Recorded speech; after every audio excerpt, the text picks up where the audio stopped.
Hello guys, welcome back to my channel. So guys, आज की इस वीडियो में हम लोग क्लास 12th केमिस्ट्री के अध्याय 1 विलियन को पूरा कंप्लीट करेंगे, वो भी वन शॉट वीडियो में, वो भी डिटेल के साथ। तो बिना देरी किए हम लोग वीडियो को शुरू करते हैं। अगर आप लोग चैनल पर नए हैं तो प्लीज़ चैनल को सब्सक्राइब कर दो यार, और चैनल को सब्सक्राइब करने के बाद वीडियो को लाइक कर देना। तो चलो, सबसे पहले हम लोग चालू करते हैं अध्याय 1, इसका नाम है विलियन। तो विलियन की सबसे पहली परिभाषा जो कि 2 नंबर में पूछी जा सकती है वो है कि दो पदार्थों के समांगी मिश्रण को, दो या दो से अधिक पदार्थ भी हो सकते हैं, वैसे हमने 2 पदार्थ यहाँ लिए हैं। आप कुछ भी कह सकते हैं कि दो या दो से अधिक पदार्थों के जो समांगी मिश्रण होता है उसे विलियन कहते हैं।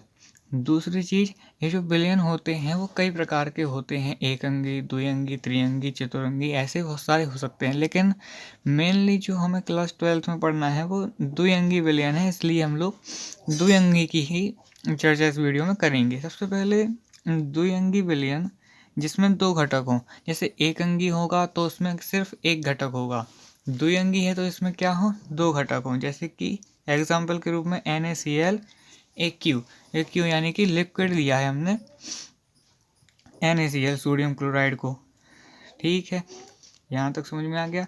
अब आगे बढ़ते हैं। तो विलयन जो होता है वो मेनली 2 चीज़ों से मिलकर बना होता है। एक होता है विलेय और प्लस होता है विलायक, यानी 2 घटकों से मिलकर विलयन बना होता है। पहला होता है विलेय, दूसरा होता है विलायक। और जो विलेय होता है वो घुलने वाला होता है। सॉरी, यहाँ गलत लिख गया था थोड़ी। ये जो होता है वो घुलने वाला होता है, यानी कि जो ये विलायक है वो किसी भी विलेय होगा जो वो घुलेगा, और जो विलायक होगा वो घोलने वाला होगा। जैसे कि आप पानी में शक्कर को लेंगे तो शक्कर होगी वो विलेय कहलाएगी, और जो विलायक होगा वो घोलने वाला यानी पानी कहलाएगा। जिसमें वो वस्तु या पदार्थ घुलता है उसे हम लोग क्या कहते हैं, विलायक। और जो घोलता है उसे कहते हैं हम लोग विलायक, और जो घुलता है उसे कहते हैं विलेय। लेकिन एक बात और है कि जो विलायक की मात्रा होती है वो सदैव ज़्यादा होती है। विलायक की मात्रा किसी भी विलयन में सदैव ज़्यादा होगी, और वही विलयन की भौतिक अवस्था निर्धारित करेगी। यानी किसी भी विलयन की जो भौतिक अवस्था होगी वो विलायक पर निर्भर करती है। वो विलायक ही निर्धारित करता है कि उसकी भौतिक अवस्था क्या होगी, क्योंकि विलायक की मात्रा अधिक है और विलेय की मात्रा कम है। अब विलयनों की सांद्रता को व्यक्त करना, यानी जो विलयनों की सांद्रता होती है वो किन किन रूपों में व्यक्त की जाती है, इसके बारे में हम लोग चर्चा करेंगे। सबसे पहले जो विलयन की सांद्रता होती है उसको पहले व्यक्त करते हैं हम लोग द्रव्यमान प्रतिशत में। वैसे ये आप लोगों से कोई एग्जाम में नहीं पूछेगा, लेकिन फिर भी बता रहे हैं कि इसके ऊपर डेरिवेशंस आ सकते हैं कि इसका द्रव्यमान प्रतिशत ज्ञात कीजिए, इसका आयतन प्रतिशत ज्ञात कीजिए। तो उसके लिए ये है सबसे पहले द्रव्यमान प्रतिशत। तो द्रव्यमान प्रतिशत को W/W के रूप में हम लोग लिखते हैं। इसे निकाला कैसे जाता है, तो विलेय का द्रव्यमान बटे विलायक का द्रव्यमान गुणा 100 कर देते हैं। यानी जो भी आपको विलयन दिया जाएगा उसमें जो विलेय का द्रव्यमान होगा उसको ऊपर रखेंगे, और जो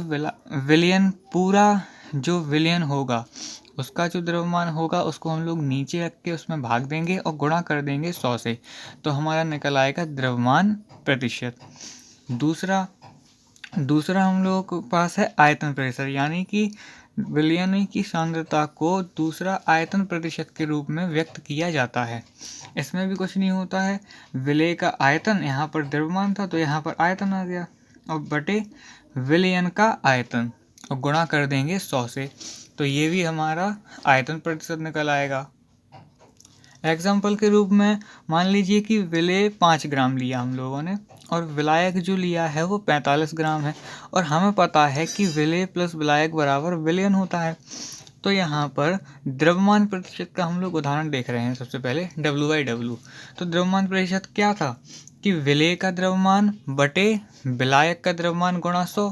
तो विलेय का द्रव्यमान कितना है, 5%, तो यहाँ पे 5 ग्राम लिया बटे संपूर्ण अपन लोगों को क्या चाहिए था, विलयन का द्रव्यमान। तो विलयन यानी कि विलेय प्लस विलायक, तो विलेय का द्रव्यमान है 45 प्लस में है विलेय तो 5 और गुणा में कर देंगे 100।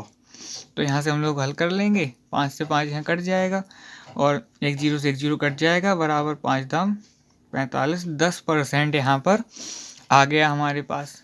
तो यहाँ पर द्रव्यमान प्रतिशत कितना आ गया, 10%। दूसरी चीज विलेय का जो आयतन प्रतिशत है, मान लीजिए कि आयतन प्रतिशत निकालना है तो विलेय है 10 ml और विलायक है 90 ml। तो इसको कैसे निकालेंगे, VYV से लिखते हैं इसको, वहाँ पर लिखनी थी, यहाँ लिखा है बराबर 10 ml बटे, अब देखिए विलेय का आयतन कितना है 10 ml, तो ऊपर लिखा 10 ml बटे चाहिए अपन को विलियन का, और विलियन दोनों को जोड़ के बनता है तो 90 प्लस 10 और गुणा में 100, उसके बाद 10% अपना यहाँ पर ये आ गया। ठीक है, तो आपको यहाँ तक समझ में आ गया होगा। आगे हम लोगों के पास है द्रव्यमान आयतन प्रतिशत। द्रव्यमान आयतन प्रतिशत ये कभी कभी पूछ लेते हैं। इसके उदाहरण जो है इथिलीन ग्लाइकोल 35%, जो इंजनों को ठंडा करने में इसका प्रयोग किया जाता है हम खास तौर पर। खैर पहले हम लोग देख लेते हैं द्रव्यमान आयतन प्रतिशत क्या है। सबसे पहले द्रव्यमान प्रतिशत और आयतन प्रतिशत आप लोगों की समझ में अच्छे से आ गए हैं। तो द्रव्यमान आयतन प्रतिशत में क्या होगा कि ऊपर तो रहेगा द्रव्यमान और नीचे रहेगा आयतन, और द्रव्यमान हमेशा उससे मतलब कि ग्राम ml ऐसे में होता है, तो आप समझ जाएंगे। सबसे पहले ऊपर रहता है विलेय का द्रव्यमान बटे नीचे रहेगा विलायक का आयतन। द्रव्यमान आयतन प्रतिशत में क्या होगा, ऊपर रहेगा विलेय का द्रव्यमान बटे नीचे रहेगा विलायक का आयतन, और गुणा कर देंगे अपन लोग कैसे, 100 से। इसका जो क्या है कि उदाहरण इम्पोर्टेंट है, ये आ सकता है। सबसे पहले C2H2 और सिंगल बॉन्ड से जुड़े हुए हैं OH के साथ, ये कहलाता है इथिलीन